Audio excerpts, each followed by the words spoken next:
Amém. Glória a Deus. Mais um módulo concluído, né? Estamos concluindo hoje. E mais uma vez aqui para agradecer ao pastor Givanildo, nosso professor, que tem nos acompanhado já há algum tempo, há alguns anos, e nós somos muito gratos a Deus por sua vida, e os nossos Também. queridos alunos também, que estão. Eu estou fazendo curso agora sobre EAD, e aí os professores diziam assim: é longe, mas é perto, né? Para a gente, vocês estão bem perto, a gente traz muito, conversa muito, ora por vocês, né? Então, vocês são muito queridos, tanto os professores quanto os nossos alunos também. E nós estamos já nessa reta final, né, de semestre. Na próxima semana, nós já estamos com 2 dias de apresentação de TCCs. Quero deixar aqui aberto o convite para vocês, na segunda e na terça-feira, vocês vão receber os links para ouvir a apresentação dos colegas que estão concluindo, na segunda e na terça-feira, 5 e 6, e no dia 7 nós estaremos no culto de ação de graças ao Senhor por esse semestre, pela formatura também, né? Do dia 9 e 10 nós também teremos a transmissão do culto, junto com o seminário presencial, o Polo de Cabo Branco, aqui na nossa capela, aqui em João Pessoa, e no sábado a solenidade de formatura. Quem estiver aqui em João Pessoa também vai ter direito a um café da manhã especial para todos os nossos alunos formandos, e os também que estão no primeiro, segundo, terceiro ano, junto com o coordenador da nossa pós-graduação, pastor Sérgio, vai estar conosco, pastor Sérgio Lira, e vai ser um momento de muita comunhão. Então, quero deixar aqui o convite para vocês todos, tá certo? E agradecer mais uma vez, né? Reiterar nosso agradecimento. Nós sabemos o quanto é importante, é valoroso estarmos aqui juntos, realmente dedicados, vocês se dedicando, né? Tanto nosso professor aqui, que também tem servido ao Senhor no Ministério do Ensino, quanto cada um de vocês também se esforçando diligentemente para estar, né, realmente cada vez mais habilitado no Ministério. Então, agradecemos, viu, professor? Vou agora fazer uma oração. A Jéssica vai estar colocando ao longo da semana os links para que vocês possam participar, sendo que os links também vão estar abertos às suas igrejas, aos seus pastores. É uma ênfase que eu gostaria de deixar aqui, que você sempre convidem seus pastores, seus líderes, suas igrejas. Afinal, a formação ministerial não é isolada. A igreja, o seu líder, o seu pastor, faz parte dessa caminhada. Então, sempre que puder, convide para que haja esse alinhamento, essa parceria tão necessária e tão frutífera. Amém, irmãos? Então, fica aqui essa palavra. Oremos para agradecer ao Senhor mais uma vez. Amém. Pai, nós te louvamos, te agradecemos pela oportunidade que temos de nos aprofundar no conhecimento Sim, da tua Jesus. palavra, em conhecimentos que nos habilitam mais no ministério, Sim, Senhor. Que o Senhor esteja cada vez mais dirigindo e nos usando as nossas vidas de maneira poderosa e frutífera, Senhor, para que o mundo creia, para que nós possamos realmente testemunhar onde quer que formos e que sejamos bênçãos também nas nossas igrejas locais. Fortalece cada seminarista, Senhor Deus.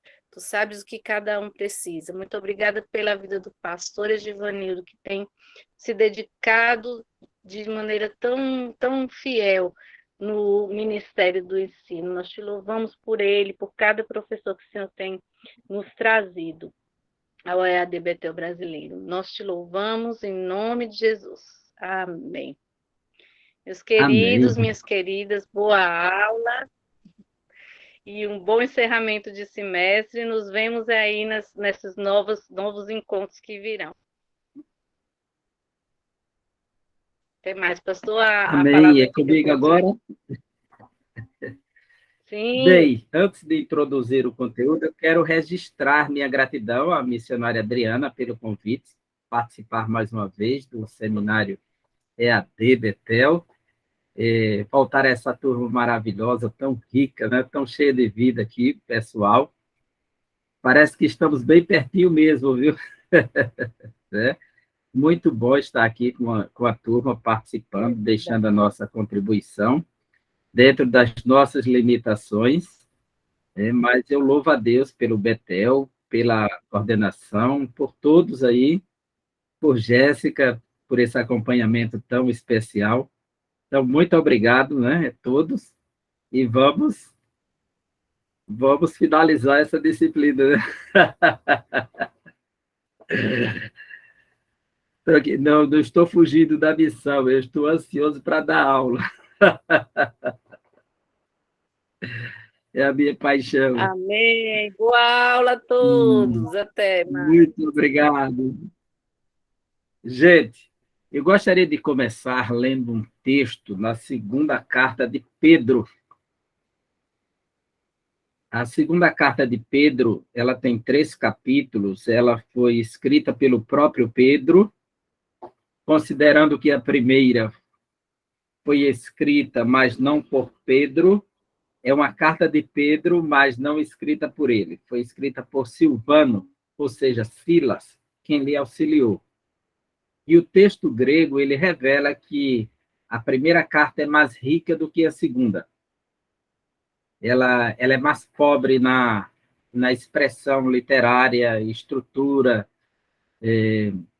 gramatical, a segunda carta, por incrível que pareça. Dizem os eruditos, né? Estou apenas reproduzindo a informação. E essa carta é interessante por quê? Porque Pedro escreve dentro desses 3 capítulos, ele vai dar uma ênfase ao conhecimento e o conhecimento pleno do Senhor Jesus. E uma das razões, no primeiro capítulo, é para que haja um crescimento através do conhecimento pleno do Senhor Jesus, para que desenvolva os passos do crescimento espiritual, no capítulo 1. No capítulo 2 da carta, ele trata aqui do tema dos falsos mestres que surgem dentro das igrejas para levar muitas pessoas à apostasia, de tal forma que ele vai tratar os desviados da sã doutrina como porcos que voltam para a lama e cães que voltam a lamber o próprio vômito. Aqueles que se afastam do conhecimento do Senhor. E no capítulo 3, ele mostra da ameaça dessa falsa doutrina para a volta do Senhor, que é a grande ênfase dele do capítulo 3 é a volta do Senhor, e que esse tema tem sido bombardeado. Então, ele diz aqui no capítulo 3, que é onde eu quero ler, versículos de 1 a 4. É a minha leitura aqui. Lígia está emocionada, professor, estou, né? No acúmulo, né? Amados, esta é agora a segunda epístola que vos escrevo. Em ambas procuro despertar com lembranças a vossa mente esclarecida, para que vos recordeis das palavras que anteriormente foram ditas pelos santos profetas, bem como do mandamento do Senhor e Salvador, ensinado pelos vossos apóstolos. Tendo em conta, antes de tudo, que nos últimos dias virão escarnecedores, com os seus escárnios, andando segundo as suas próprias paixões, e dizendo: onde está a promessa da sua vinda? Porque desde que os pais dormiram, todas as coisas permanecem como desde o princípio da criação. Versículo 17 e 18. Vós, pois, amados, prevenidos como estáis, de antemão, acautelai-vos. Não suceda que, arrastados pelo erro desses insubordinados, descaiais da vossa própria firmeza. Antes, crescei na graça e no conhecimento de nosso Senhor e Salvador, Jesus Cristo. A Ele seja a glória, tanto agora como no dia eterno. Amém? Veja esse texto como Pedro, ele pontua para nós a necessidade de nos apegarmos às exortações, aos ensinos, aos fundamentos apostólicos, porque ele mostra que ele avisou de antemão para que os irmãos estivessem prevenidos, não viesse a descair da própria firmeza. Ele disse: antes vocês precisam crescer na graça e no conhecimento do nosso Senhor e Salvador Jesus Cristo. Isso é um conselho para nós sempre, para todos os tempos, pois nós podemos ver que a teologia hoje, por ser um mosaico, e é um mosaico não só de muitas cores, mas de muitas peças diferentes. Aquele mosaico italiano clássico, né? Esse mosaico contemporâneo. E nós precisamos ter uma mente aguçada, treinada na palavra do Senhor, para não sermos arrastados por ventos de doutrinas. O escritor anônimo aos Hebreus, por que anônimo? Porque a carta tem, no mínimo, 12 concorrentes para a autoria da carta, né? E nenhum deles consegue satisfazer. Embora haja alguns que, teoricamente, são mais fortes do que outros. Mas o que nos chama a atenção na carta aos Hebreus é que, no capítulo 5, a partir do versículo 11, aliás, 5 e 10, ele fala do sacerdócio de Melquisedeque. E Jesus é sumo sacerdote segundo a ordem de Melquisedeque. E a partir do versículo 11, ele diz: acerca destes, tenho muito que vos dizer, mas vocês se tornaram tardios para ouvir. Vocês não foram treinados para compreender. Vocês precisam continuar tomando leite quando era para estar se alimentando de uma coisa mais sólida. Vocês não sabem discernir entre o que é bom e o que é ruim. Estão feitos crianças que não cresceram. Então, ele faz um alerta para a igreja, que aí ele diz: há muitos entre vós que já deviam ser mestres, mas ainda precisa dos ensinos rudimentares, não desenvolveram. E aí onde mora o perigo que ele vai alertar, no capítulo 6, pelo que deixando todos os rudimentos e as coisas que no princípio aprendemos, avancemos, deixando para trás as doutrinas da justificação, da ressurreição, imposição de mãos, batismos, juízo final, e avancemos. Ele chama a igreja para avançar no conhecimento, para deixar para trás as questões rudimentares, não ficar somente na base, na questão elementar, mas avançar. E Pedro está fazendo isso aqui de igual modo. Cresçam na graça e no conhecimento do Senhor Jesus Cristo. Amém? Então, vamos Nós estamos vendo na teologia contemporânea, deixa eu compartilhar aqui o slide.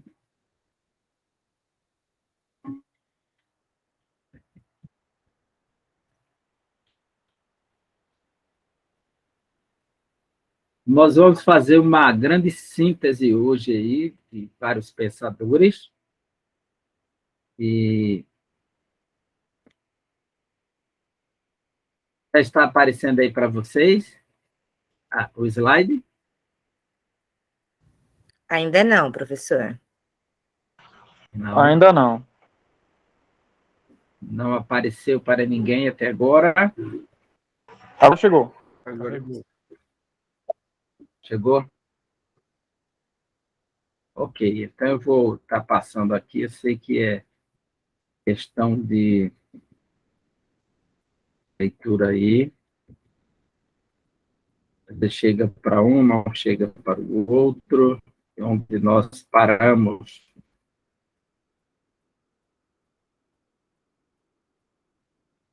Nessa viagem histórica e, ao mesmo tempo, contextual.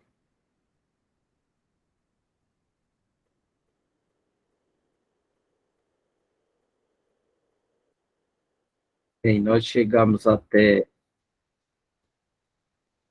a Declaração de Barmen.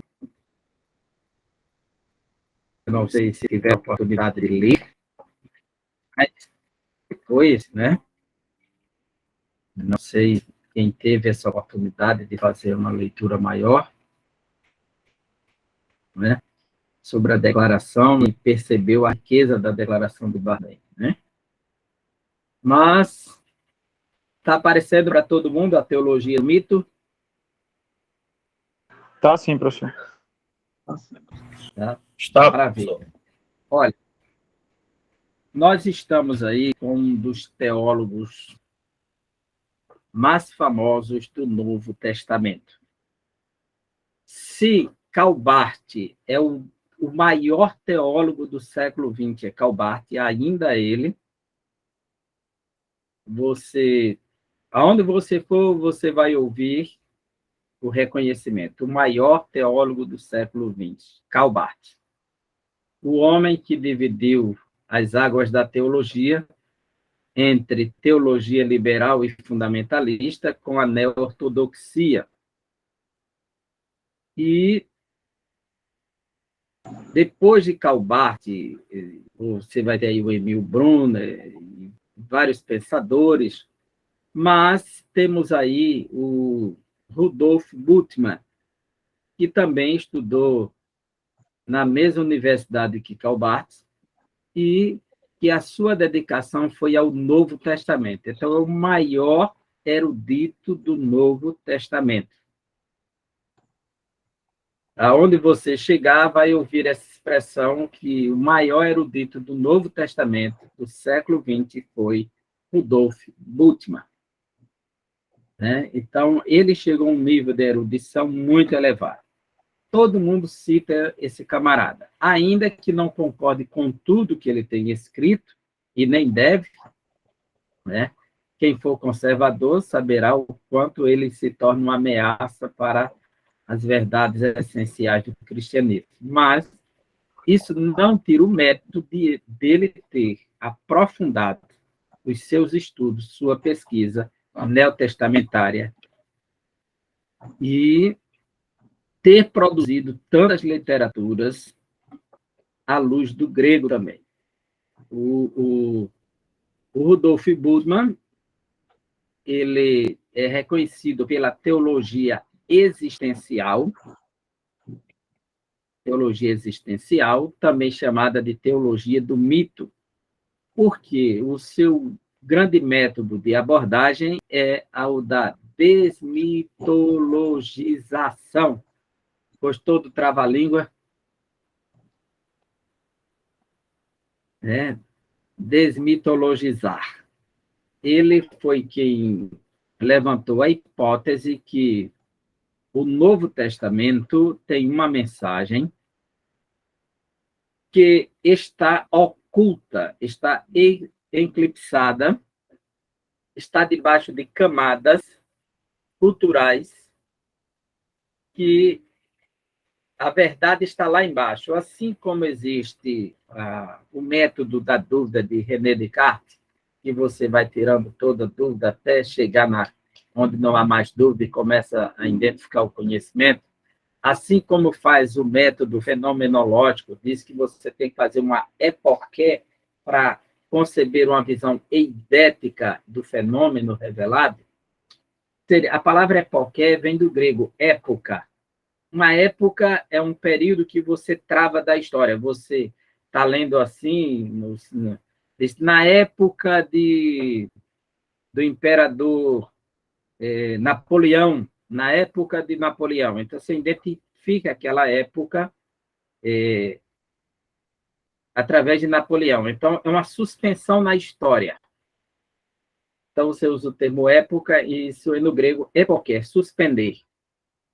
Tá? É você erguer e suspender para fazer a leitura daquele fenômeno.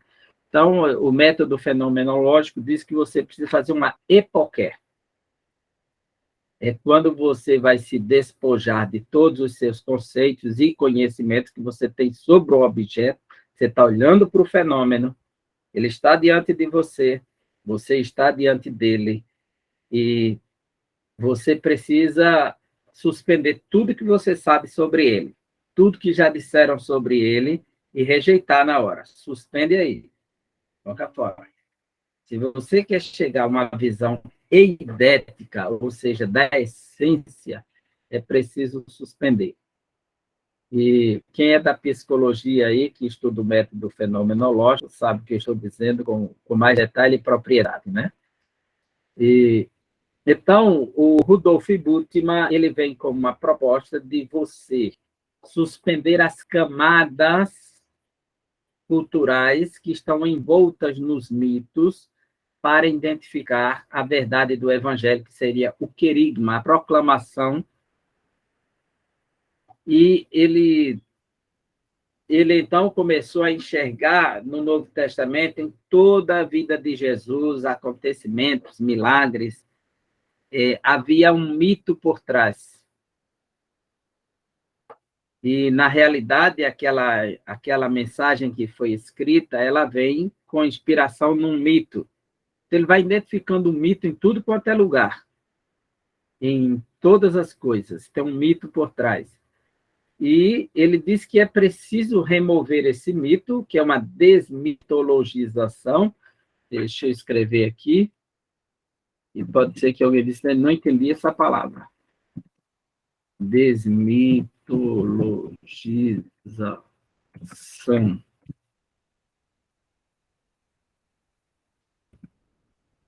Desmitologizar. Quando você começa a desmitologizar, então você chega então na verdade essencial do evangelho.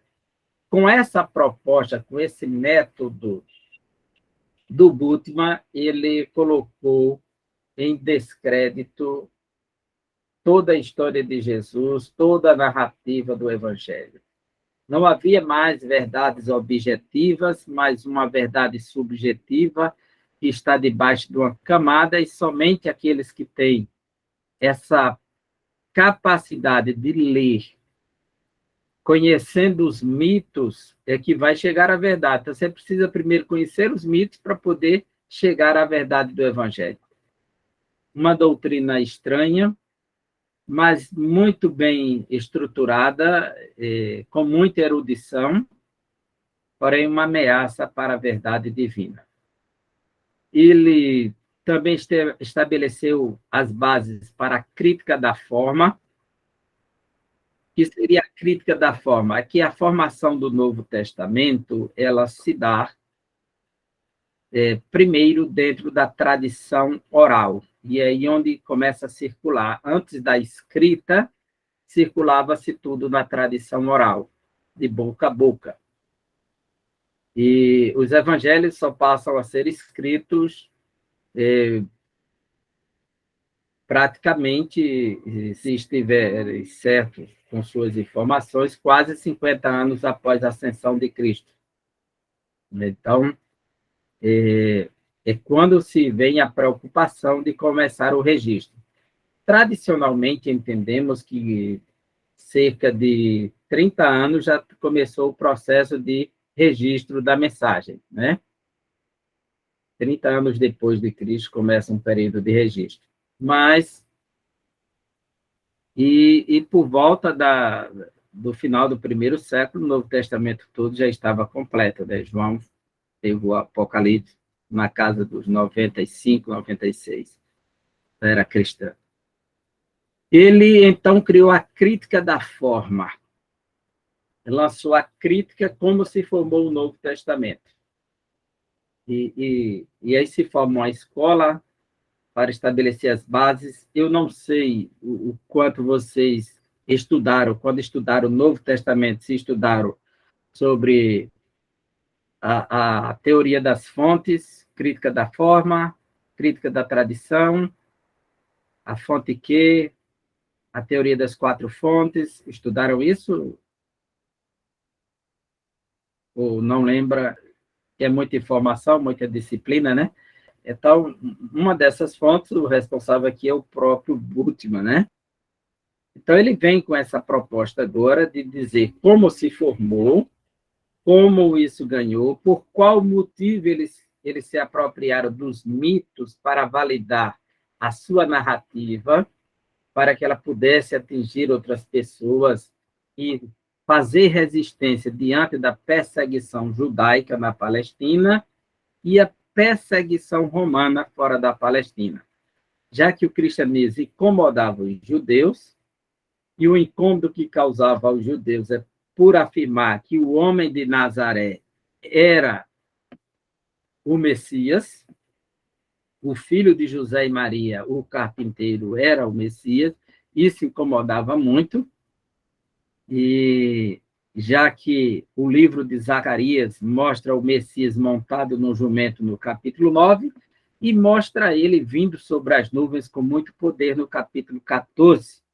E ao pisar nos montes, o monte se abre, o Monte das Oliveiras se racha em dois. Ele é muito glorioso. O profeta Isaías, no capítulo 9, diz que ele é Deus forte, é Pai da eternidade.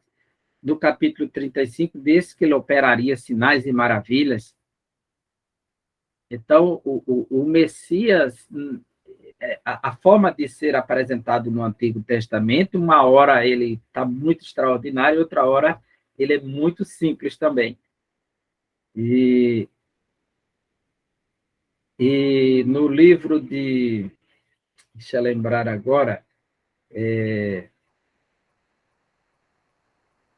de Daniel, o Messias, no capítulo 7, versículo 13, é o filho do homem que vem sobre as nuvens. De repente, a pregação apostólica encaixa Jesus de Nazaré. Então, o livro de Atos, ele dá ênfase ao nome de Jesus de Nazaré. É interessante, deixa-me ver se é aqui a pregação de Pedro na casa de Cornélio, Atos 10. E isso não deixa de ser uma afirmação sobre o Jesus histórico. Capítulo 10, versículo 38. Como Deus ungiu Jesus de Nazaré. Jesus de Nazaré é o homem da aldeia de Nazaré. O Evangelho de João faz logo essa afirmação: achamos o Messias. De onde é? De Nazaré. Aí disse, e pode vir alguma coisa boa de Nazaré? Natanael questiona. Vem, vede. Então, essa perspectiva que os judeus têm dos judeus não dá para se encaixar com o homem de Nazaré, né? Ele conflita. E que o homem de Nazaré é o carpinteiro, que ele é conhecido lá, foi criado lá, viveu lá. Então, o livro de Atos nos mostra que, no testemunho de Paulo, em Atos 22 e Atos 26, Paulo diz que Jesus se apresentou para ele e disse assim, ele disse, quem és, Senhor? Quando ele caiu no chão. Eu sou Jesus, o Nazareno, a quem tu persegues. Então, esse o Nazareno é uma referência ao histórico, quer dizer, Jesus ressuscitado, glorificado, entronizado, ao se revelar para Paulo, está dizendo que ele é o mesmo homem de Nazaré. Eu sou Jesus, o Nazareno. Não é outro, é o mesmo. A identidade foi preservada. Não interessa se ele se fez carne e está totalmente divino. Ele é o Nazareno. É isso que ele disse para Paulo. Então, Paulo não tem dúvida que o homem de Nazaré, que ele perseguia, a seita dos nazarenos, e essa é a razão pela qual Paulo persegue um pequeno grupo que defende que o Nazareno é o Messias, e eles chamam de a seita do Nazareno. Esse Nazareno aparece para ele. Então, Bultmann, ele analisa tudo isso e ele começa a construir um discurso que vai sufocar esse discurso, porque você validar que o Nazareno é um Cristo cósmico, transcendental, que está na glória, o homem de Nazaré, então isso precisava de uma roupagem para alguém acreditar nisso. Então, para Bultmann, a história de Jesus é uma história meramente humana só e dentro do prisma histórico. Então, o que Bultmann dizia? Pode-se crer em Jesus Cristo e aceitá-lo como Deus e Salvador, sem a necessidade de acreditar no nascimento virginal, na encarnação, no túmulo vazio, na ressurreição e na segunda vinda. Todos estes elementos seriam derivados da mitologia judaica e do gnosticismo helenístico. Já pensou? A que nível de discurso o homem chegou? Então, ele trouxe essa proposta, na realidade, ele influenciou e tem influenciado ainda muita gente, tem gente, muitos seguidores de Bultmann aqui no Brasil, e escreve defendendo Bultmann, a sua visão. Enfim, essa proposta bultmanniana nunca contribuiu para fazer uma igreja crescer, pelo contrário, para esvaziar igrejas. Nunca contribuiu para salvar vidas, a não ser para desviá-los e não acreditar em nada que traga sentido para a vida. É uma teologia que alimenta o intelecto, seduz as pessoas em nome da cultura, da intelectualidade, de respostas para satisfazer alguém que quer compreender as coisas para não se submeter ou caminhar na obediência do Evangelho. Então, segue esse tipo de doutrina. E nós estamos estudando apenas para saber que ele deixou essa péssima, ter feito esse desfavor ao reino de Deus, né? Esse desserviço, que isso não é um serviço, infelizmente. Então, ele passa a representar a visão existencialista. Então, vai surgir diversos pensadores que vão formando escolas. E cada escola tem a sua característica. Tá certo? Ainda falando do Rudolf Bultmann, o Rudolf Bultmann ele era amigo do filósofo Heidegger, né? O existencialista alemão. Era contemporâneo e amigo dele. Inclusive, ele prefaciou um livro de Heidegger, apresentou, né? A convite do próprio Heidegger. Então, ele era um erudito respeitado, né? Academicamente, muito bem comentado. Por exemplo, eu tenho aqui...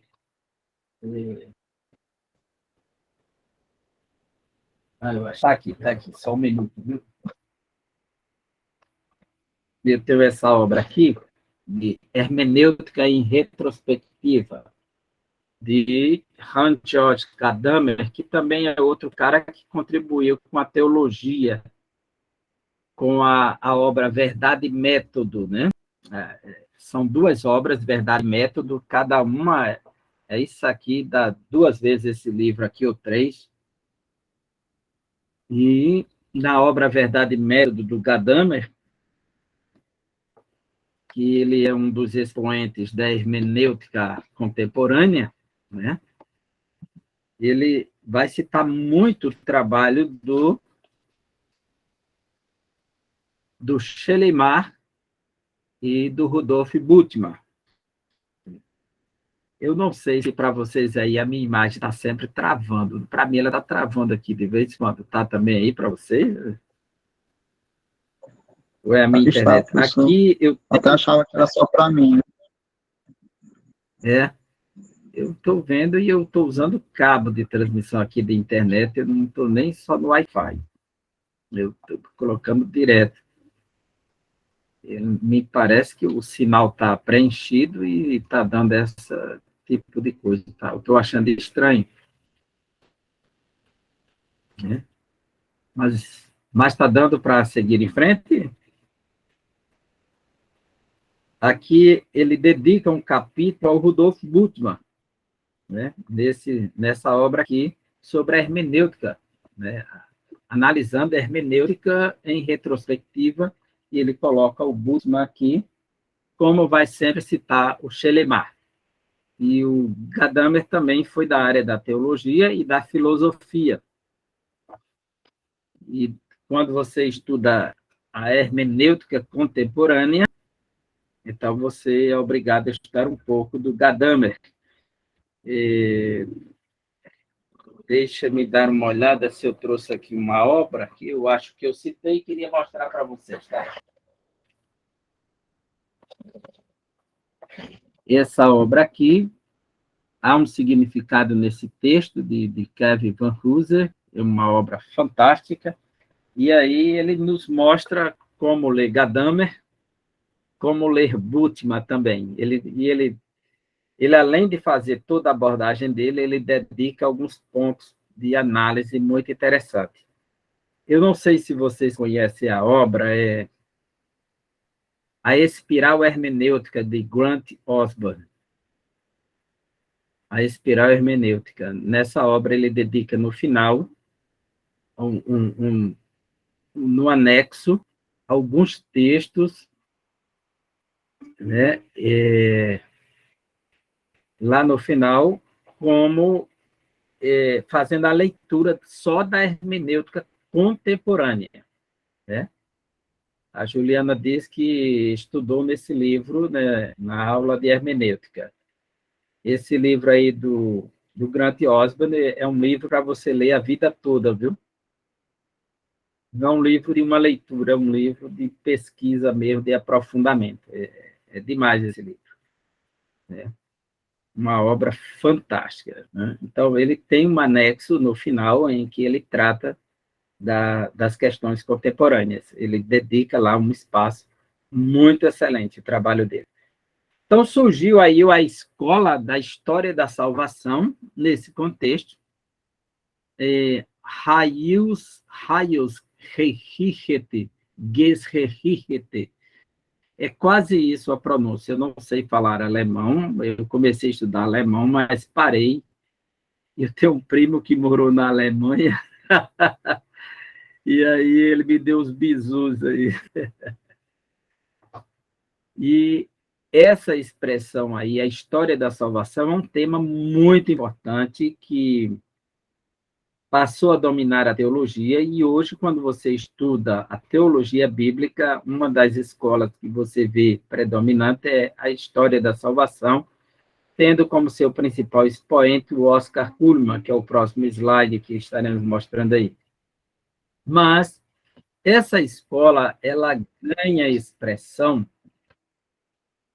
por conta da sua abordagem sobre as Escrituras. Enquanto Rudolf Bultmann está propondo que existem camadas míticas sobre o texto que precisam serem removidas para encontrar, parece um trabalho arqueológico, né? Vai removendo as camadas para encontrar o que está embaixo. A escola da história da salvação, ela ela ganha expressão porque ela liga no passado ao von Hoffmann e o Adolf Hitler. Mas a teologia, após a Segunda Guerra Mundial, que vai ter o seu principal expoente, que é o próximo slide, é o Oscar Cullmann. O Oscar Cullmann é um teólogo que merece ser lido. Estão traduzindo aí os livros dele num preço muito acessível na livraria cristã. Acho que é a livraria cristã. Está saindo o livro Cristo e o Tempo, Cristologia dele, Cristo e o Tempo, e tem outra obra dele que já foi lançada. E tem também a teologia bíblica dele, do Oscar Cullmann. Então, um erudito que merece ser lido hoje, porque às vezes a gente só conhece os teólogos americanos. Quase toda a literatura que circula entre nós vem da teologia reformada americana. Agora estamos tendo uma abertura para conhecer a teologia arminiana também. A editora Reflexão tem publicado muitas obras arminianas, e hoje você pode confrontar as ideias. Mas essa escola, ela começa a perceber que existe em toda a Bíblia uma história da salvação, e essa história ela volta a se repetir. A grandeza dessa escola é que ela vai fazer uma leitura pela própria teologia bíblica, a sua contribuição. E quando ele estabelece aquele paradigma de história de salvação, por exemplo, eu vou pegar um exemplo prático aqui agora. Noé fez uma arca para salvar a sua família, e essa arca ela ficou em cima das águas, né? A arca. A palavra arca só aparece ali em Gênesis como Tebá. Tebá. Existe a palavra arca como arca da aliança, que é Aron Berit, arca da aliança. Aron Kodesh, arca sagrada. Mas Tebá é uma ideia de um caixão. E essa palavra Tebá, ela é repetida novamente no cesto que a mãe de Moisés lhe coloca na água. Assim como pela arca Noé salvou a sua família no meio das águas, isso será citado na carta de Pedro, né? E Moisés será salvo dentro da arca, dentro das águas, para depois salvar o seu povo atravessando as águas. E também você verá que o dilúvio se torna símbolo de batismo. E batismo está ligado à salvação. Batismo.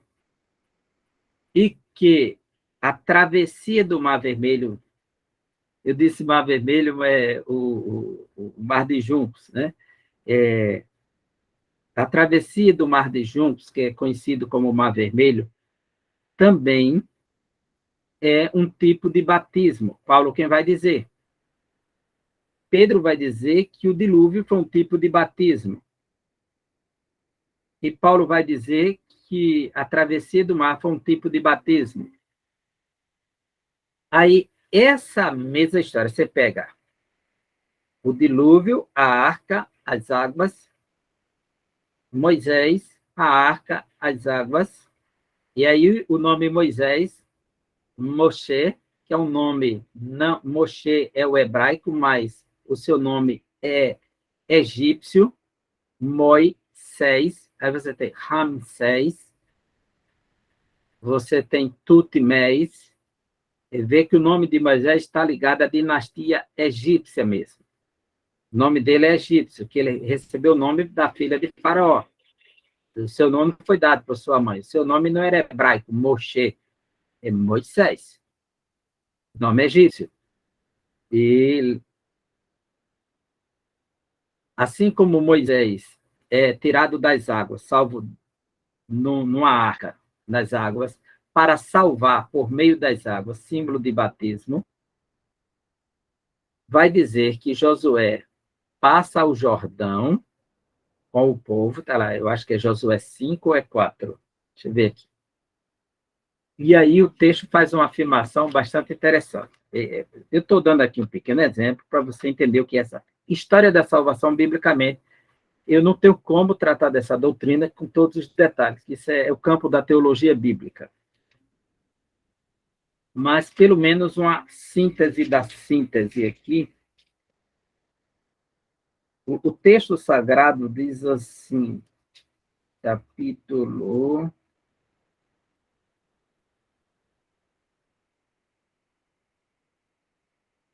4, isso, versículo 23, olha só. Porque o Senhor vosso Deus fez secar as águas do Jordão diante de vós, até que passasseis, como o Senhor vosso Deus fez ao Mar Vermelho, ao qual secou perante nós, até que passássemos. É dizer, voltou a se repetir o evento. A história da salvação continua se repetindo. É como se fosse algo cíclico. Ele volta a se repetir na história. Ela vai se repetindo. Aí Jesus chega e diz assim: assim como Jonas esteve 3 dias e 3 noites no ventre do peixe, assim estará o Filho do Homem no seio da terra. Aí ele diz assim, para falar da sua vinda: assim como foi nos dias de Noé, comiam, bebiam, casavam, davam em casamento, até que veio o dilúvio e levou a todos. Assim será também na vinda do Filho do Homem. Veja que a história da salvação ela vai se repetindo, sabe? O dia de Yom Kippur, que está registrado em Levítico capítulo 16, a descrição, se você ler a carta aos Hebreus, ela se encaixa todinha na vida de Jesus. Até o estágio final do rito, que era pegar o bode e arrastá-lo para fora do arraial, Cristo morreu fora das portas de Jerusalém, escritor aos Hebreus vai dizer. Para que se cumprisse, ele morreu fora das portas de Jerusalém. Foi tirado para fora. Assim como tirava o bode, e pegava um bode, sacrificava e levava para dentro. Cumpre essa missão. Pegava outro bode e arrastava para fora. Ele cumpre essa missão. Então, toda a ritualidade que começa de manhã e termina à tarde do Yom Kippur, Jesus cumpre integralmente. A história da salvação. Você pode estudar isso por outro ângulo, vendo na tipologia, né? Mas aqui é pelo ângulo da história da salvação. Jesus está conversando com Nicodemos e diz assim como Moisés levantou a serpente no deserto, importa que o Filho do Homem seja levantado. Se aquilo apontava para a cruz, quem diria que a serpente apontava para a morte de Jesus, a serpente de bronze? Né? Então, a revelação chegou agora. Então, a história da salvação ela está presente na Escritura o tempo todo. Né? As festas judaicas, elas se encaixam na vida de Jesus, no Evangelho de João, elas se encaixam perfeitamente no ministério de Jesus. Então, a história da salvação está acontecendo sempre. Esse método da história da salvação, ele contribuiu muito, embora alguns lessem numa perspectiva liberal e outros numa perspectiva conservadora, mas estavam lendo. E está aí o Dr. Oscar Kuhlmann, uma referência, né, nessa área de pesquisa, as suas obras estão sendo traduzidas, ele deixa uma grande contribuição, porque ele, entre os liberais, foi o mais conservador. Então, não há porquê, ele acredita na divindade de Jesus, ele acredita na inspiração das Escrituras, é um erudito para ser lido aí, e vale a pena, porque aí você vai perceber que nível de teologia esses homens produziam, e aí você sai da caixinha, sabe? A Débora meditou no texto de João e Números, muito bom, né? A história da salvação está se repetindo, né? E o fato de Davi se assentar no trono apontava para Cristo se assentando no trono. Então, tudo que acontece, ela vai se repetindo.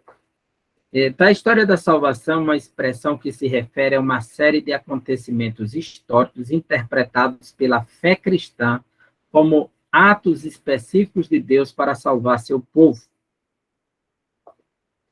Uma coisa interessante na história da salvação é o tema da travessia do mar. Literalmente, esse tema vai se repetir depois nos livros históricos,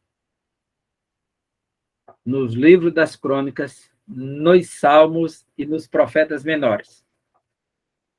Como Deus salvou agindo poderosamente, esse é outro aspecto. Então, pegue esse tema da travessia do mar. Ela se repete. Vai fazer uma oração pedindo socorro a Deus, aí lembra que Deus abriu o mar. Então, ela está presente. Eu acho essa escola simplesmente extraordinária de ler também, viu? Porque, às vezes, a pessoa aprende a ler só numa escola e ele só quer ler tudo naquela perspectiva, né? Eu acho que quando você conhece de tudo um pouco, é melhor. Você consegue aglutinar outras visões, né? E ampliar o próprio texto, a capacidade de leitura e interpretação do texto. E Kuhlman, ele insiste em que a estrutura do pensamento bíblico seja histórica e que a revelação acontece por meio de uma série de ocorrências nas quais Deus se mostra ativo. Quer dizer, dentro do evento histórico, Deus interfere e salva, e opera. Sabe? Ele está agindo na história, trazendo salvação. E a história da salvação está acontecendo, e a Escritura mostra que ela está se repetindo, né? E o sábio Salomão disse: o que é, já foi, e o que há de ser também já foi. Então, de sorte que não há nada de novo debaixo do sol. Para o crente, o que importa é o que realmente aconteceu. Isso é o que importa, o que realmente aconteceu, né? Então, e aconteceu porque Deus agiu na história, Deus interferiu na história.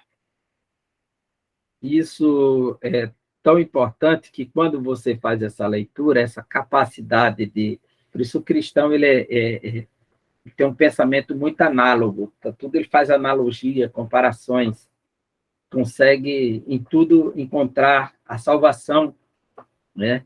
Processo de salvação, e por conta dessa reflexão mesmo que é própria do cristianismo, que fez com que C.S. Lewis, o autor das Crônicas de Nárnia e diversos livros de reflexão cristã, crítico literário aí, foi um erudito de grande contribuição para a apologética cristã, para o pensamento contemporâneo, conservador, defensor das Escrituras.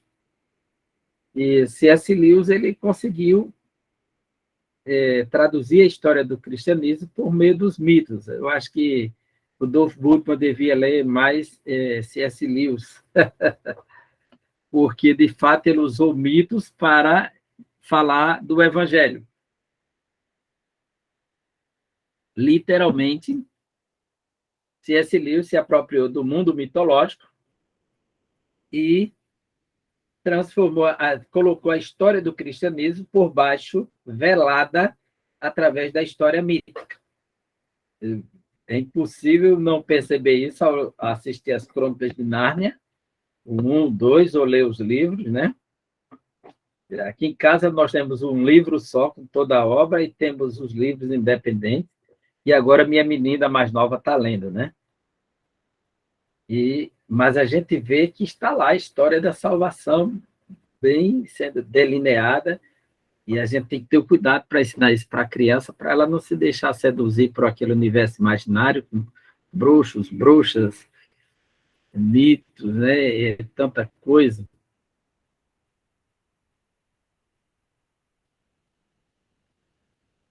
Aqui está um dos eruditos que você hoje pode assistir palestras dele na internet. O Paul Tillich tem várias palestras dele aí, né? Estão colocando, o mundo da internet nos aproximou de muita coisa. Antigamente só ouvíamos falar. Hoje não, você pode ir lá, ouvir, ver, conhecer o camarada, ter essa facilidade toda, né? E o Paul Tillich, eu li uma obra dele, A História do Pensamento Cristão, tem na Biblioteca do Betel, essa obra de Tillich, e ele deixou uma marca profunda no cristianismo por conta que ele era mais filósofo do que teólogo, né? Até porque os alemães eles foram peritos em trabalhar muito o aspecto filosófico. Você vai perceber que grandes filósofos dos últimos tempos eles vêm da Alemanha, na sua maioria esmagadora. E existe uma parcela vindo lá da França também. Então, em primeiro lugar, a Alemanha, depois a França, e depois os ingleses no terceiro lugar com a sua filosofia, e os americanos lá no quarto ou quinto lugar, os filósofos americanos. Mas os de destaque mesmo estão quase todos da Alemanha. E se buscar a raiz por trás, eles são judeus. Eles têm origem judaica por trás. Praticamente você faz uma lista imensurável hoje desses filósofos contemporâneos. E aí o resto é França, né? E aí seja na área da sociologia, da filosofia, da literatura, dos grandes métodos, da educação, né? Tudo por lá. Então, o Tillich é um desses caras aqui, né? Mas o Paul Tillich não é alemão, né?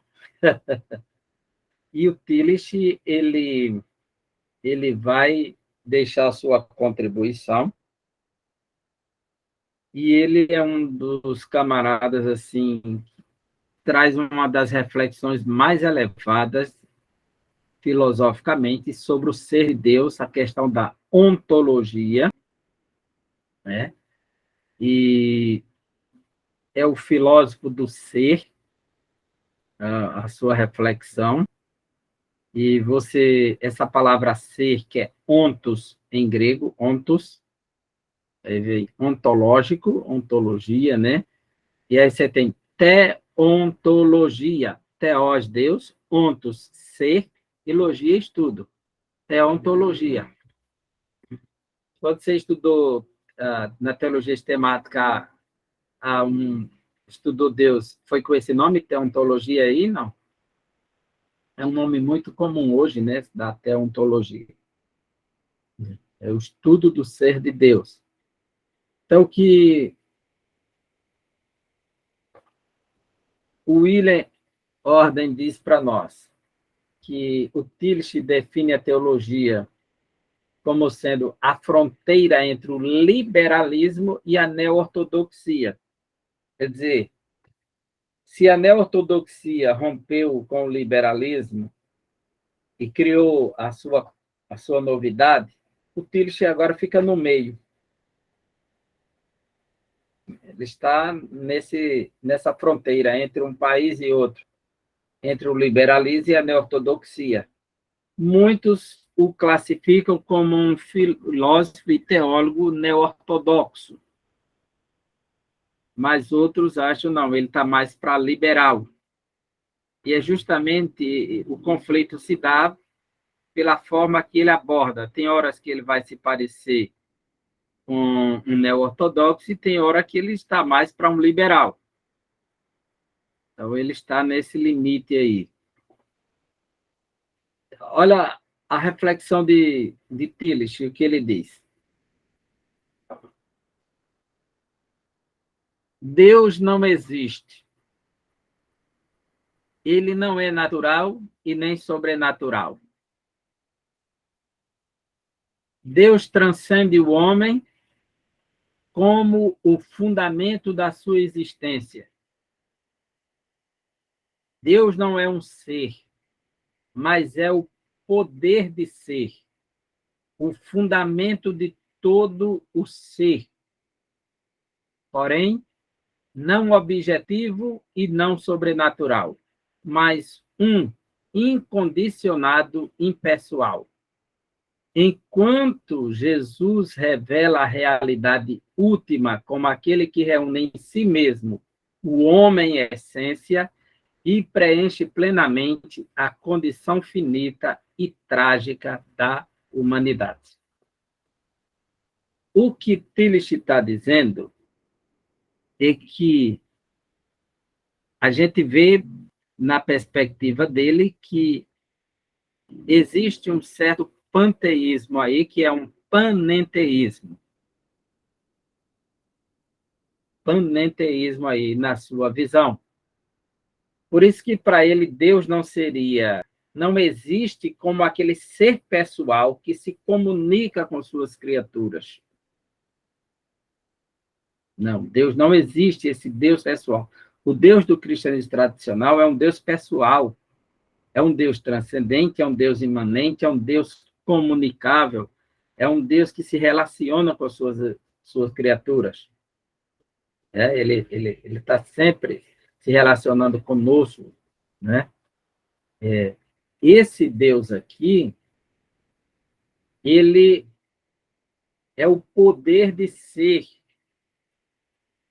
Mas, como ele diz, Deus não existe, ele não é natural, porque ele não é só natureza, como diz o panteísmo, diz que ele é só natureza, ele é tudo que está ao meu redor, é tudo que eu vejo, é tudo que eu sinto, então Deus é natural, a visão panteísta.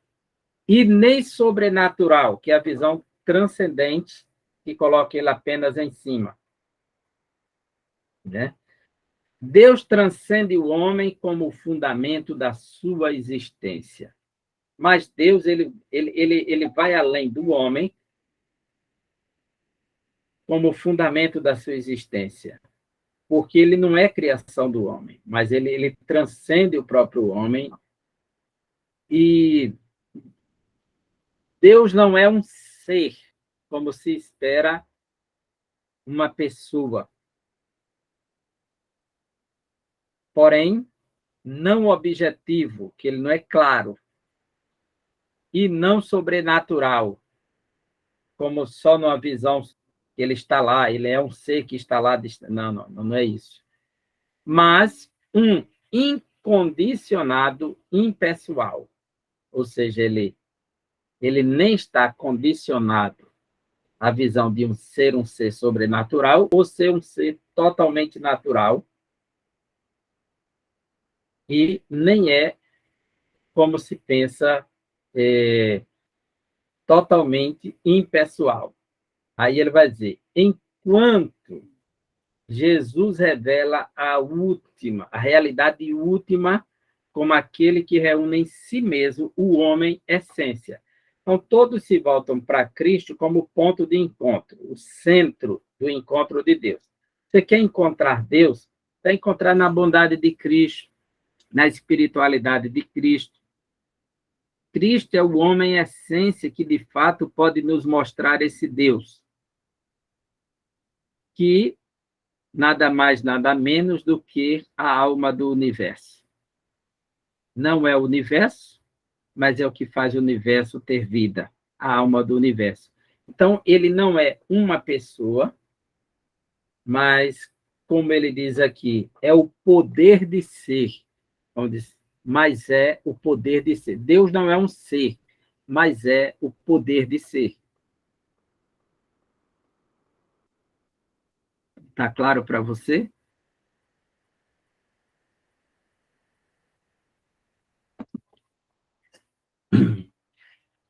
É simplesmente uma viagem só para criar respostas, eu acho. Se você não tem o que fazer, então você tem que fazer alguma coisa para preencher isso, né? Esses camaradas se debruçaram assim na reflexão, no pensamento. Agora, o que faz com que eles tenham voz é porque o pensamento deles é organizado. O pensamento deles são organizados, né? Esse pensamento tem uma estrutura, princípio, meio e fim. Então, é isso que dá voz, porque eles não é simplesmente, sabe, dar tiro para um lado e para o outro, não, né? Há uma abordagem organizada, bem sistematizada. A teologia da secularização. Dom A.T. Robson, erudito anglicano, professor de grego, né? E ele busca em Paul Tillich o conceito existencialista de Tillich, e ele vai defender uma tese que é ser honesto para Deus, e o que o ser humano precisa fazer para validar a sua vida é corresponder às exigências de Deus de forma honesta, sendo verdadeiro nas ações, no pensamento, na reflexão, e essa abordagem se dará quando você reflete a luz de Cristo. Cristo será sempre o modelo, não tem como fugir de Cristo. Primeiro, todos esses teólogos, eles são de formação cristã protestante, e são todos evangélicos, né? Quer dizer, mais protestante que evangélico, né? Eles são de base protestante, ou vem da anglicana, ou vem da luterana, ou vem da metodista, ou vem de alguma igreja reformada. Então, eles estão ligados sempre ao protestantismo, né? Vai surgir teólogos católicos também, influenciados por esses teólogos protestantes.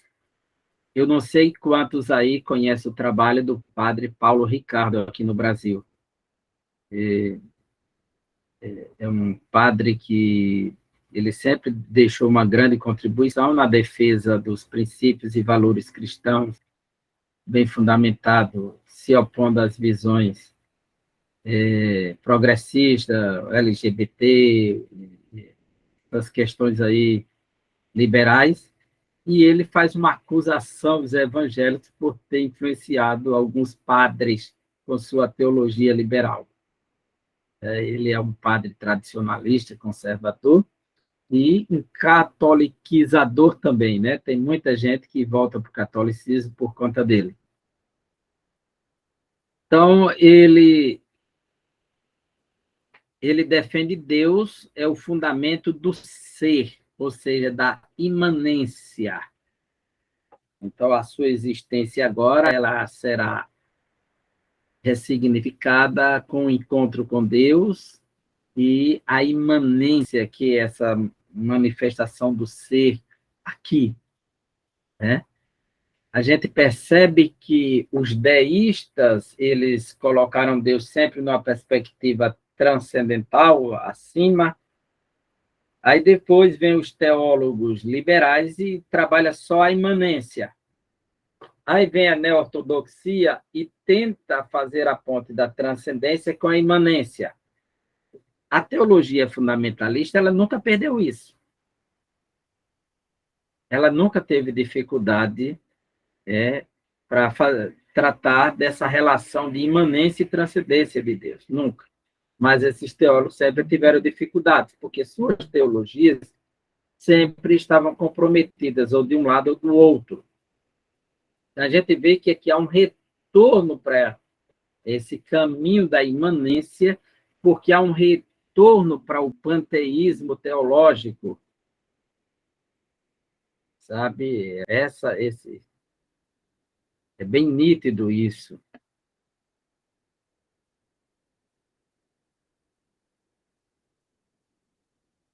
E aí nós temos um teólogo que está vivo com 90, acho que é 93 anos de idade, o Harvey Cox, famoso aí, respeitado, professor de Harvard,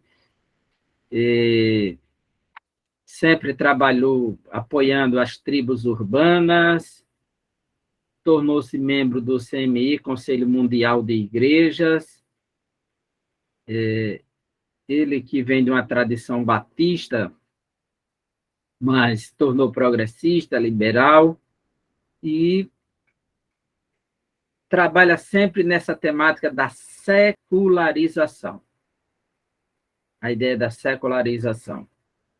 Então, o que ele vai estar sempre defendendo é que você precisa se adequar aos paradigmas deste século, né? Então, este século ele foi dominado por uma cultura e uma contracultura que ninguém pode negar que é uma realidade, uma expressão de sentimento e um contexto. Por exemplo, hoje você vai estudar a formação das sociedades, aí você vai ter as gerações, né, a geração tradicional, a geração baby boomers, que é da explosão dos bebês depois da guerra, a geração Z, que diz que aqui estamos aí depois da Z já vem outra geração, né? E são diversas gerações que vão colocando aí, mas a gente vê que depois da Primeira Guerra Mundial, o mundo sofreu uma revolução no pensamento. A guerra terminou com muitas mulheres viúvas, que eram sustentadas por seus maridos, muitas mães desfilhadas, sem filhos, que perderam para a guerra, perderam maridos, perderam filhos e tiveram que ingressar no mercado justamente com a chegada da Revolução Industrial, a inclusão da mulher. Outros que viram na guerra tanto sofrimento, tanta dor que a guerra lhe trouxe, tantas frustrações, que perderam a esperança no sobrenatural. Onde está Deus que permitiu tudo isso? Onde estava Deus que nos deixou nessa situação? E aí vem uma crise de identidade que gera, então, novas buscas. Não demorou para termos a Segunda Guerra Mundial, e o resultado foi alarmante. E depois da Segunda Guerra Mundial, aí o desespero tomou conta de tudo. Vem a Revolução Hippie, vem a Revolução Feminista, vem uma série de revoluções aí, vem a Revolução do Sexo, vem a Revolução das Drogas, e essa busca insaciável do ser humano, que tem um vazio existencial terrível, que somente Cristo pode preencher, ele busca preencher com qualquer coisa. O movimento de Woodstock, o movimento hippie, que envolvia droga, sexo, rock and roll, liberdade, né? E sem religião. E o Havercox, ele começa a voltar o seu olhar, né, para este grupo, né? E eu não lembro agora, não sei se alguém lembra aí, o Norbert Elias, que é um sociólogo de, de, de tradição judaica, Norbert Elias, e ele trabalha com os outsiders, né? E ele mostra como as tribos urbanas que existem dentro da surgiram, então, tribos urbanas. Antes do passado, você conhecia essas tribos indígenas, selvagens no bom sentido, né? Certo? Eu não sei se tem bom sentido para essa palavra selvagem. Agora você vai ter essas tribos, como as tribos urbanas, as gangues, esses grupos que se vestem de pretos, e hoje tem diversos nomes para esses grupos, que não aceitam essa convivência tradicional dentro de casa, no apartamento, mas preferem as ruas, preferem a noite, que o dia, passa o dia dormindo, então ele analisa essa questão. E o Habermas, ele se vale da fundamentação marxista de reflexão, e sempre que você envolve o marxismo no meio, você tem a leitura da questão econômica, moldando a questão social, né? A questão econômica moldando a questão social. E ele se vale desse tema e ele tenta secularizar a religião ao levar a religiosidade, a espiritualidade para esse mundo. Então, ele se aproximou do fenômeno hippie, porque essa palavra hippie quer dizer sair de casa. Esse sair de casa é uma ruptura com a tradição heteronormativa, né? Os padrões tradicionais de família, que chamam de patriarcal. Então, o movimento hippie faz essa ruptura, sai de casa. A questão da saturação sexual também, agora ele começa a ler isso não como um problema. O problema é a ausência de Cristo entre eles, mas a salvação se dá do mesmo jeito. E para ele não precisa ter esse povo desse universo. Não, ele só precisa admitir a visão de fé do cristianismo para ter progresso. Quando você transforma o evangelho numa mensagem filosófica social, o evangelho perde o sentido, porque Paulo diz em Romanos capítulo 1, versículo 16, porque não me envergonho do evangelho, pois é o poder de Deus para a salvação de todo aquele que crê. E quando Paulo diz isso sobre o evangelho, é interessante porque eu vou abrir aqui para mostrar para vocês só esse pequeno detalhe. Enquanto eu estou abrindo aqui, alguém tem alguma pergunta, alguma participação, eu já acionei para abrir o Novo Testamento aqui.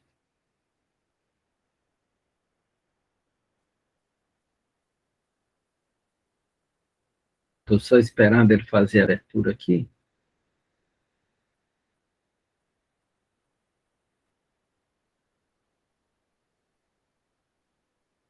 Se alguém quiser, enquanto estou abrindo aqui, pode soltar a sua voz.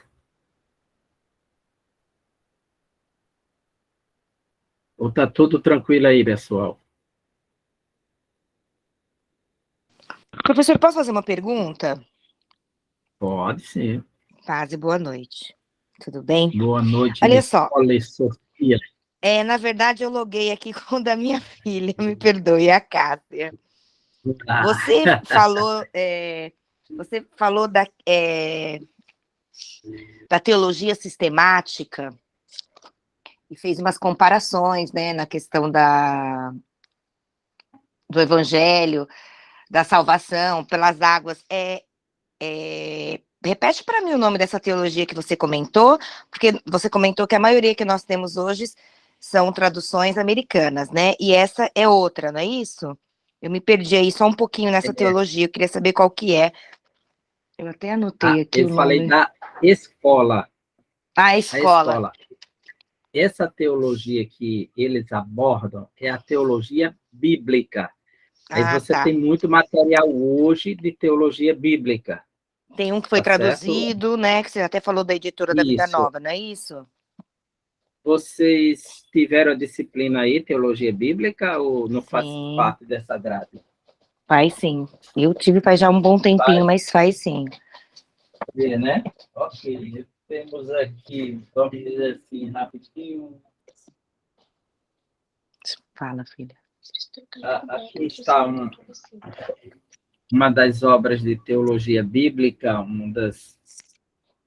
o Gerhard Hesio, e ele trata de todas as escolas aqui dentro. Você quer Ah, conhecer tá. escolas de teologia bíblica, então esse livro aqui, ele apresenta mais de 10 escolas, essa versão atualizada, revisada e ampliada. Saiu Tá. pela Academia Cristã, tá certo? Esse livro ele é muito bem. Tá, daí ele trabalha ensinando as escolas. Ele não... Legal. Isso é importante, Então, isso é essa é a legal. proposta desse livro. E você tem o George Abduled, teologia. Hoje tem muita obra de teologia bíblica no Brasil. Estamos enriquecidos. Temos o de Kabyle, temos o de Gerhard Voss, temos o Walter Kaiser com o tema da promessa. Tem muitas obras. Que está aqui em algum lugar, tá certo?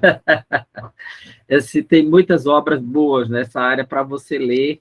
Se você compreender como funciona a teologia bíblica, fica bem mais fácil de você ler as escrituras. Tá bom. Depois eu vou dar um É, print aí nessa que você mandou. ela dá faz uma viagem de comparação de textos e, de fato, ele busca dar resposta pela própria Bíblia.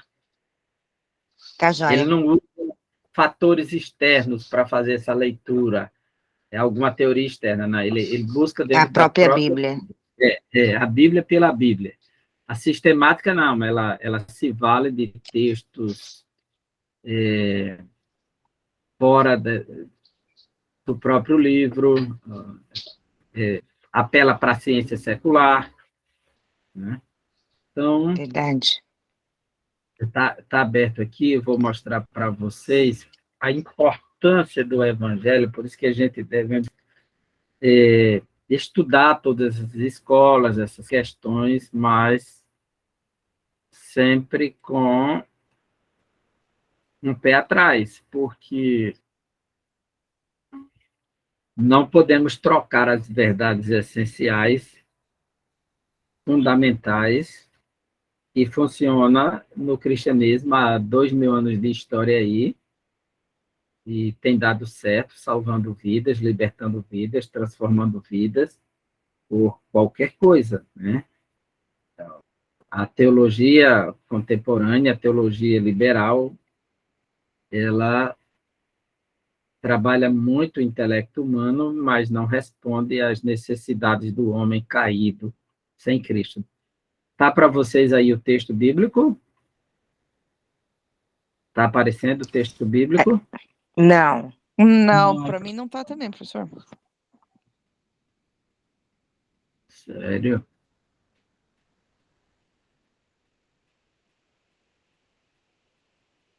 Não chegou para ninguém ainda. Deixa eu ver aqui, deixa eu voltar. Ah, realmente ele está me dando uma notícia ruim aqui. Não é possível compartilhar. Deixa eu ver se tem algo aqui travado.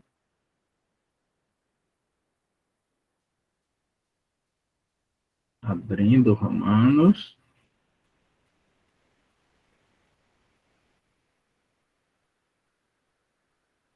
Vamos ver. E agora?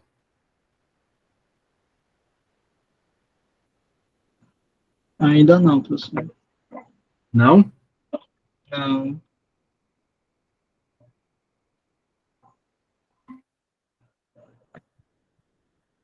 Olha Ah, só. agora sim, agora sim. Agora tá. Tá chegando. Chegou.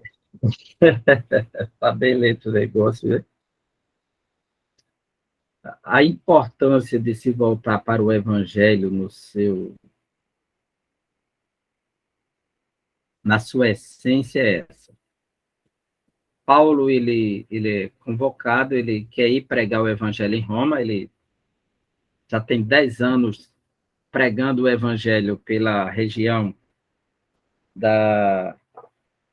do Mar Egeu, pregando entre a Ásia e partes da Europa, Macedônia, Tessalônica, Grécia, Corinto, Acaia, Filipos, mas Paulo não avançou para o lado oeste, né? Até Roma, ele nunca pegou o navio para lá. Então, quando ele fez a sua terceira viagem missionária, ele chegou na casa de Gaio, que o hospedou, e escreveu a carta aos romanos. E ele dá uma razão porque não foi para lá ainda, não chegou lá. Ele disse que a preocupação dele foi estar levando o evangelho aonde Cristo não era conhecido. Não queria estar construindo em cima de fundamento dos outros, não. Ele queria sempre construir onde não tinha nenhum trabalho missionário. Aí ele diz no capítulo 15, agora já não tendo mais campo, né? Ele tem um projeto de ir até a Espanha, levar o evangelho, e de passagem, quer passar em Roma e se hospedar. E como ele sabe que essa igreja tem capacidade para instruir uns aos outros, então ele escreve de forma cuidadosa. Essa é a carta mais bem trabalhada de Paulo, porque a notícia que ele tem da igreja de Roma, que a igreja é muito capaz, uma igreja bem instruída, e Paulo vai, então, falar do que é o evangelho para essa igreja e qual a sua missão com os gentios. E é quando ele diz aqui que ele não tem vergonha do evangelho. Ugar epasquinomai, eu, pois, não tenho vergonha, to evangelion. Eu não tenho vergonha do evangelho. Por que Paulo não tem vergonha das boas novas? As boas novas para os romanos era uma conquista de um espaço, de um lugar, de um povo. Era um triunfo sobre ele. As boas novas de Paulo não é ele triunfando sobre os outros, né? É diferente. Aí ele diz que o evangelho é dunamis garteu estin. Ele é o poder, é o dunamis, pois de Deus é. Então, Paulo está afirmando que evangelho é poder, pois que pertence a Deus. De Deus é.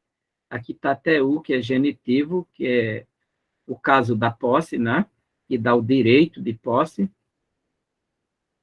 Então, ele diz que é um poder que pertence a Deus, o evangelho. Não é uma notícia de algo que pertence aos homens, essa boa notícia. Ela pertence a Deus. Então, ele diz assim, ó, eisoteria. Essa palavra aqui, eis, em grego, ela é muito importante e define para nós, eu vou ficar só nesse versículo mesmo, que é só isso que eu quero falar para vocês, confrontando o evangelho bíblico com o evangelho dessas teorias tão bem enfeitadas, né? Eu tenho uma preposição grega que muito utilizada, quando eu digo eu tenho, é nós temos, né, no Novo Testamento grego, deixa eu ver se eu acho uma delas aqui agora. Eu vou ter ek logo aqui, né? Tá certo? Eu vou Professor, ter eis, mas desculpa interromper, é só curiosidade, que programa é esse que o senhor está usando? o D-word. Ah, tá. Tá Eu aqui, ó, tenho o Mona. Logos, Aqui, ó. esse aí eu não tinha conhecido ainda. Não conhecia. É. Faz a mesma coisa. Ah, então tá, obrigado. E temos uma preposição parar. Parar. Do jeito que você tem para em português, você tem para em grego. Parar. Tá certo? Por que eu estou afirmando isso?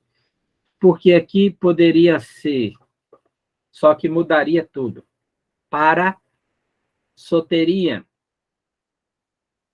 prós-soteria. Se Paulo usasse aqui a preposição para soteria, ou se ele usasse a preposição prós-soteria, ele poderia traduzir, mas o sentido seria totalmente alterado. Como assim? Quando você diz, por que não tenho vergonha do Evangelho, é o poder que pertence a Deus para a salvação. Aí eu tenho muita tradução que já vem assim, ó, para salvação. Essa mesma palavra para, ela tivesse aqui, para, em grego, ela era o mesmo que dizia assim, ó, em direção à salvação. Em direção à salvação. Ela fazia essa função parar, ela em grego quer dizer em direção a. Se eu tivesse a preposição aí prós-soteria, que está lá em João 1:1, diz que o verbo, no princípio era o verbo estava com Deus, e o verbo era Deus, então prostonteon, é o mesmo que dizer, está olhando para Deus, está face a face com Deus, prostonteon. Então, o evangelho seria um poder que olha para a salvação. Se fosse para, o evangelho era um poder que apontava para a salvação. Como a gente está traduzindo aqui, para a salvação. Por isso que a nossa língua, às vezes, enfraquece o sentido que está aqui, que Paulo está dizendo. E se ele tivesse aqui qualquer uma das outras preposições, ela traduziria do mesmo jeito em português, para a salvação, para a salvação, para a salvação. Mas o sentido grego seria apontando a salvação, olhando para a salvação, mas aqui ele tem a preposição eis, soteria, que quer dizer eis. Essa preposição eis, ela é o oposto, o antônimo dela é essa preposição aqui, ó, ek.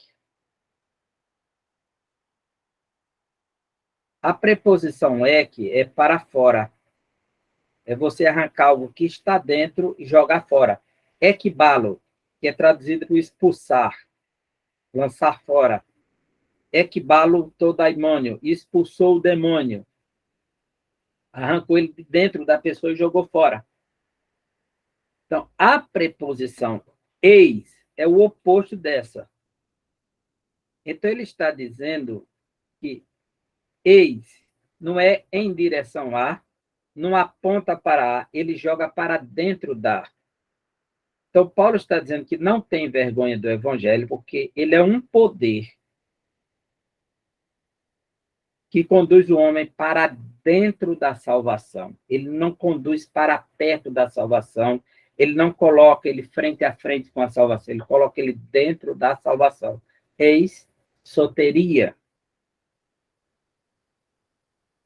Então, você prega e a pessoa responde por fé, e ela, na mesma hora, é jogada dentro da salvação, quando crê. Ela não é jogada perto da salvação, não é jogada frente à salvação, ela é jogada dentro da salvação. E aí, Paulo diz, pantitopisteuonte para todo que crê. Iudaio te proton, o judeu em primeiro, e kai heleni, primeiro o judeu e heleni, e o grego. E o grego. E então, Kai, que é trazido, e também, né? Kai heleni, e o grego. Mas o que Paulo está nos informando é que o evangelho é um poder que joga o ser humano dentro da salvação. E nós não podemos abrir mão dessa verdade, não podemos abrir mão deste princípio que o evangelho é poder de Deus, não do pregador, não do homem, e que quando ele atinge o ser humano, ele joga dentro da salvação. Primeiro, para o que crê, né? Está dizendo, é o que crê. Todo que crê nele é jogado dentro da salvação. Essas teorias que estamos estudando, elas negam este princípio, este valor, este fundamento do Evangelho. Eles estão construindo caminhos e pontes para o homem se aproximar de Deus, quando isso é feito de forma poderosa na exposição da palavra de Deus. O Espírito Santo vai lá na mente, ilumina para o que está em trevas, desperta a consciência de crise de pecado, do juízo e da justiça, né? E aí é onde se dá o fenômeno da salvação. Então, isso para nós é importantíssimo, porque quando eu tenho convicção disso, eu não troco isso por nada. Isso é insubstituível. Por isso que Paulo diz aos Gálatas que o evangelho é insubstituível, né? Deixa eu puxar outro slide aqui. Alguma pergunta? Uma participação?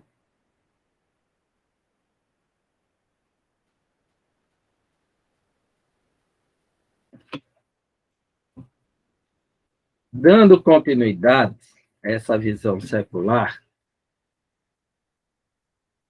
Fletcher, Joseph Fletcher, ele criou a ética situacional da situação, né? Em que ele se apropria também do secularismo e mergulha numa visão, você percebe aí, olha os conceitos, pragmatismo, relativismo, positivismo e existencialismo. A visão pragmatista, ela vem desde do período inicial do iluminismo, né? Então, foi criada, o pragmatismo, eu acho que é o de John Dewey, né? O pragmatismo, filósofo inglês, e essa visão entrou no mundo da teologia, que a palavra pragmatismo, pragma, em grego, quer dizer praticar, não é? Realizar. E ele defende que o valor da verdade é determinado pela funcionalidade. E o pragmatismo, ele defende essa proposta, diz que a pergunta essencial do pragmatismo é: isto é certo? Não é essa a pergunta correta, é isto funciona. Ele não pergunta pelo que é certo, ele pergunta pelo que funciona. Se tiver um valor prático, se funcionar, então isso é o que importa, né? Diz que hoje tem muita gente trabalhando com igrejas e eles usam de todos os métodos para que a igreja cresça. Não pergunta se é certo, ele pergunta se dá certo.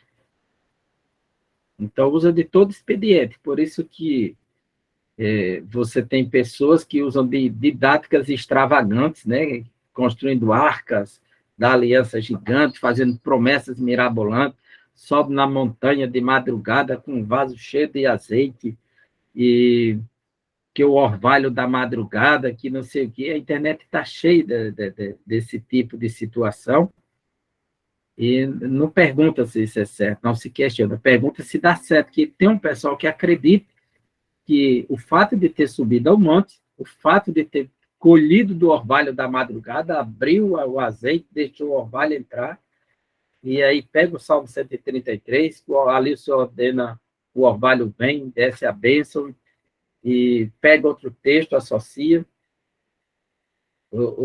Outro dia eu vi um pastor, ele tem umas didáticas assim bem radicais, tem vários vídeos dele, que eu acho interessante é o poder da criatividade, sabe? Que, de certa forma, é didático, porque a Bíblia diz, havendo Deus falado antigamente de muitas maneiras, então, e a gente vê que no Antigo Testamento não havia limites para Deus falar. usava de toda situação. E de sorte que o Antigo Testamento ele tem metáfora para um fio de cabelo, para um dente mole, para uma orelha, para um olho, para a boca, para o nariz, pelo sopro das narinas, para o hálito, para o corpo, para uma mão, para um pé quebrado, para um pé, para uma orelha mordida. Tudo isso é metáfora no Antigo Testamento. O teto da casa, o capim que cresce na parede, a cobra que fica no meio da brecha, dos tijolos rústicos, tudo é convertido em metáfora para comunicar as verdades divinas. Aí tem um pastor aí, não vou citar a denominação dele, mas ele tem umas didáticas assim, o que eu olho é a didática, sabe? Ele fez um vídeo, entre muitas, ele dentro de um chiqueiro de porcos, atolado na lama pela metade, gente, literalmente. Pelo amor de Deus. Aliás, esse da lama foi outro, no lamaçal. Ele dentro do lamaçal e mostrando um manguezal na lama mesmo, para dizer, a sua vida está assim, na lama. Você não prospera, você não sai do canto, você tem vivido miséria profunda, mas você está atolado na lama, não tem força para sair. Aí ele pede ajuda e os outros pastores arrancam ele de dentro da lama. Quer dizer, uma pessoa que escutar uma mensagem dessa, que esteja vivendo uma crise financeira daquelas, um martírio terrível, o coração agitado direto, a mente perturbada, ele não vai duvidar do apelo desse pastor jamais, que ele vai sair da lama, né? É muito didático o negócio desse. E o outro é ele dentro de um chiqueiro de porcos, rodeado de porcos. Fica imaginar aquela fedentina ali. E ele dizendo que talvez a sua vida esteja assim, num chiqueiro de porcos. Aí traz assim a lavagem desse, você está querendo comer essa lavagem aqui, você não tem o que comer, né? Então, ele usa de uma didática radical, mas para trazer que ele oferece uma mudança financeira, uma transformação de vida. Não é transformação de vida, de caráter, de chegar à salvação, mas é tirar a pessoa da miséria e dar um novo rumo, um novo norte. A proposta dele é sempre essa. É o pragmatismo dentro das igrejas. O que importa é o que dá certo, dá lucro. Você está fazendo dinheiro em cima da miséria dos outros, da fraqueza dos outros, da debilidade dos outros. Então, mas só que a proposta aqui do Joseph Fletcher não é essa. O pragmatismo dele é outro, em outra dimensão, né? O valor da verdade é determinado pela funcionalidade. Logo, isso aqui se torna perigoso, porque se funciona, então é verdadeiro. O camarada diz que ama o outro, um homem que ama o outro, então esse amor é verdadeiro. Então, ele tem que ser reconhecido como um parâmetro de verdade, porque, de fato, o outro corresponde a esse amor e se sente, nessa correspondência, feliz, realizado. Então, essa relação homoafetiva, ela tem que ser reconhecida porque ela tem um valor prático na vida das pessoas. É aqui onde o pragmatismo toma conta hoje das visões progressistas. Estamos perto do intervalo, Jéssica? Eu não quero ultrapassar os limites. É 9h15, né? O intervalo é de 9h15, estamos em 9h15 agora. É para ser agora, né? Tá bom. Tá certo? Então, pausamos agora, então? Pausamos, aí a gente volta aqui com ele, fecha e continua. Tá certo?